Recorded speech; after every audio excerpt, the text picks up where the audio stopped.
ఓం శ్రీ గురుభ్యో నమః. అందరికీ నమస్కారం. In this video, let us examine what is the feeling of guiltiness and what does it make a difference to the feeling of shame. Let us examine. So, in the society, knowledgeable people wants to make everybody right. In the process, they start searching to condemn the wrongdoings or the wrong patterns in the nature of human beings. In the process,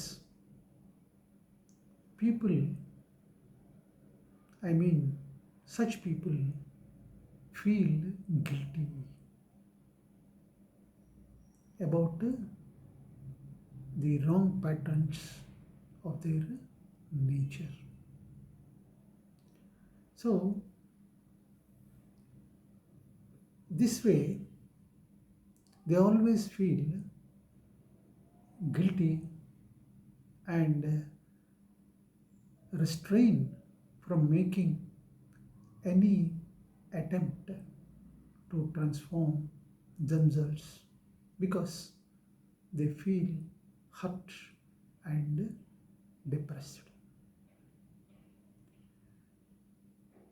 All this because of the pointing out the wrongdoings in their nature by so-called other people. So, and a very common feature you can observe in making others feel guilty is to give them certain ideals. That ideals are life negative. So, when they fail to live up to their ideals, they feel guilty for their own actions as they could not fulfill the ideals set out by others.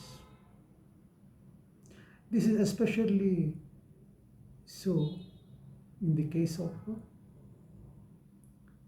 children,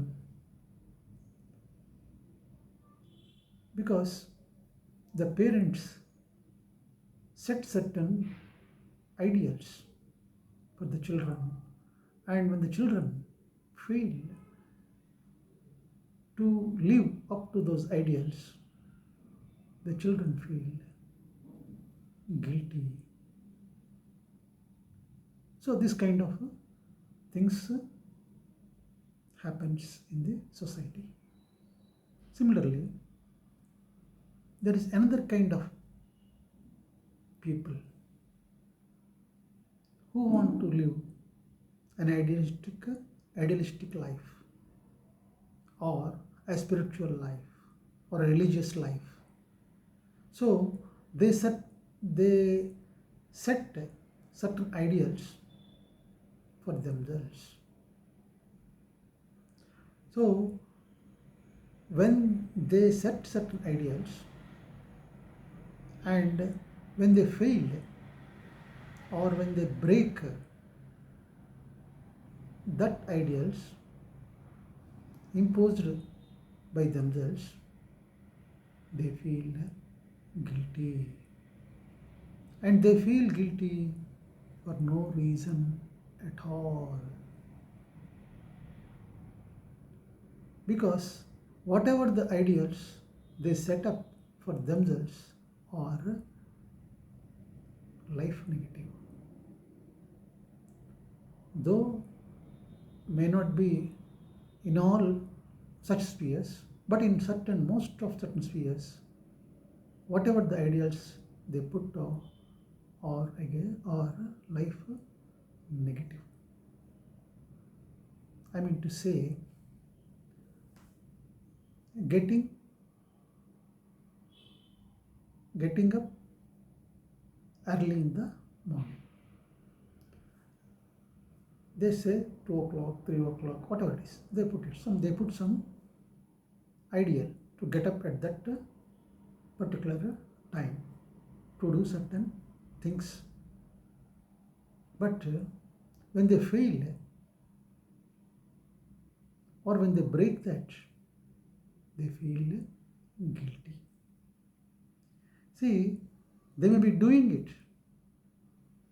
90% of the time, but when they fail 10%, even then they feel miserable guiltiness for having not adhered to the ideals set by themselves. See, in the process, they forget that the body is a temple, biological temple given by the God. You have not made it. It has been given to you, duly made by that all merciful God. And it has got its own functions. So it requires certain rest, all that. So when something happens against its natural functioning, then it may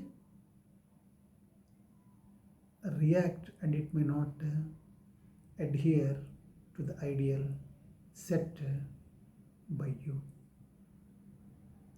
It is natural. It is very, very natural, because you do not have any control in certain functions of the body. The internal organic functions and like functioning of the kidneys, functioning of the heart, etc. You don't have any control. Similarly, you don't have any control over your sleeping time, etc. So,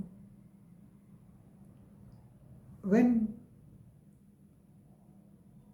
you overcome the feeling of the body consciousness in a higher dimension, that's a different aspect. But as long as you feel that you are in the body, and when you feel guilty for having broken certain ideals set by your own self for a certain purpose, then you should accept it as a natural phenomena and no need to feel guilty, because you have not violated the conditions or the ideals imposed by you intentionally. So you have to respect the nature of the body and its needs. So these are all some of the factors which makes us feel guilty apart from other things. But if somebody points out, sir, your behavior, your attitude, which is momentary, only on the surface it appears like that to others, but that is not your nature, but others makes you feel guilty because of that happenings. So the real master, he tries to bring certain transformation in your behavioral patterns, because those behavioral patterns were all based on ignorance or unconsciousness. So you also do not know about them, and when such drawbacks are pointed out by others, you feel guilty, and you will not be able to put any of your efforts to overcome that kind of guiltiness. But a real master brings certain transformation in you in a subtle way. He never points out at your wrongdoings or wrong patterns of the mind. He knows that fundamentally everybody's nature is divine. Only whatever the flaws, they are only on the surface. But internally, everybody is having that divine nature. So he tries to awaken your that hidden divine nature. He draws your remembrance to your own divine nature. See, it is like this. There is darkness, and you are stumbling here and there, breaking whatever comes in the way. Ordinarily, people shout at you, you are breaking that, you are doing that and that, all that. But a wise man brings light. In that light, you see your own things. You see your own attitude. You see your own behavior. That seeing in the light brings transformation, and nobody need to tell you to do that or this, because that awareness brings transformation in you. That's what a man of wisdom does. He never condemns you. So the guilt is imposed by others. When they feel guilty, they make people around them also feel guilty. So you have to be in proximity with a real master or a wise person, so that that association, that presence transforms you. And there is another aspect which is called shame. People feel ashamed in certain aspects in their life.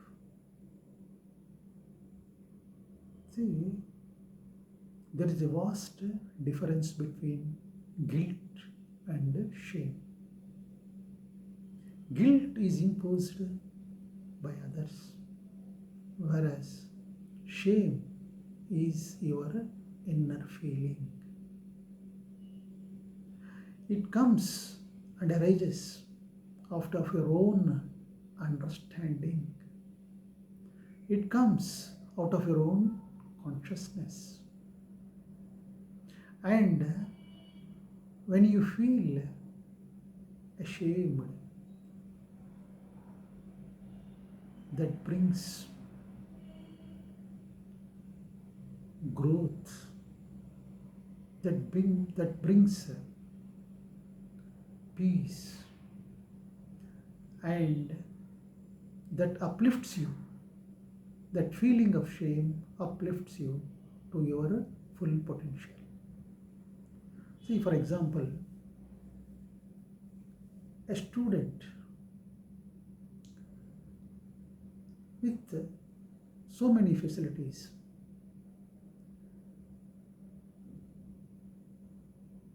may not be able to do in his exams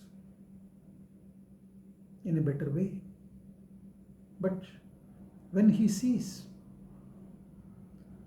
another student with less facilities is able to perform well, then this student feels ashamed, because he has got all the resources and he has got all that needs to perform the examination well. But as he has not put his efforts or his potential to the desired extent, because of negligence, he could not do well, he could not fare well. So he knows that, he realizes that, and he feels ashamed of it. You see, another example, when a person indulges in the attitude of service, in the attitude of helping others, when he has got that inclination to help others with his minimum resources, he gets the help from the other sources, from unseen sources, to fulfill that task which he never thought of fulfilling it in his lifetime. But he will be able to fulfill that task with divine intervention, with help from the unseen, from the invisible force. There are so many examples which I need not quote. So the shame is an internal feeling, an inner feeling. You need not be ashamed of feeling that shame. You must be thankful to the divinity for making you to feel that shame, to awaken that kind of shame in you, so that you can overcome whatever the idiosyncrasies which are coming in the way to maximize your potential and fulfill the divine tasks which you are supposed to perform as a divine tool of the infinity. So